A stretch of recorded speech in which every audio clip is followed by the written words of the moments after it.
நம்ம ஒரு வேலை செஞ்சிட்ருப்போங்க. அந்த வேலை செஞ்சிட்ருக்கும்போது அடுத்த வேலை ஒன்று கிடைக்கும். அடுத்த வேலைக்கு போயிடுவோம்.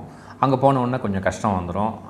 ஃபஸ்ட்டு வேலையே நல்லா இருந்தது, இது நம்ம ரொம்ப கஷ்டப்படுறோமே அப்படின்னு சொல்லி ஃபீல் பண்ணுறது. நிறைய பேர்கிட்ட சொல்கிறது, நான் அந்த வேலை செஞ்சேன், இந்த வேலைக்கு வந்ததுலேருந்து எனக்கு ரொம்ப கஷ்டமாக இருக்குது, நான் தப்பு பண்ணிட்டேன், நான் கொஞ்சம் இங்கே இந்த வேலைக்கு வந்தது தப்பு அப்படின்னு நீங்கள் சொல்ல என்ன ஆகும்னாங்க, இதுக்கு பேர் வந்து செல்ஃப் கிரிட்டிசிசம் அப்படின்னு சொல்லுவாங்க. அதாவது நம்ம ஆள் மனசுக்கு நான் சரியாக செய்யலை, நான் சரி பண்ணல, இந்த வேலையை தவறாக பண்ணிட்டேன் அப்படின்னு சொல்ல என்ன ஆகும்னாங்க, ஒரு கான்ஃபிடென்ஸ் லெவல் உங்களுக்கு குறையும். எந்த வேலைக்கும் நீ லாய்க்கு இல்லை அப்படின்னு சொல்லி நம்மளோட எஃபிஷியன்சி கம்மியாகிடும். ஸோ எந்த வேலையும் நீ சரியாக செய்ய மாட்டேங்கிறத ஆள் மனசுக்கு நம்மளே அதை வந்து ரெஜிஸ்டர் பண்ணுற மாதிரி ஆகிடும்.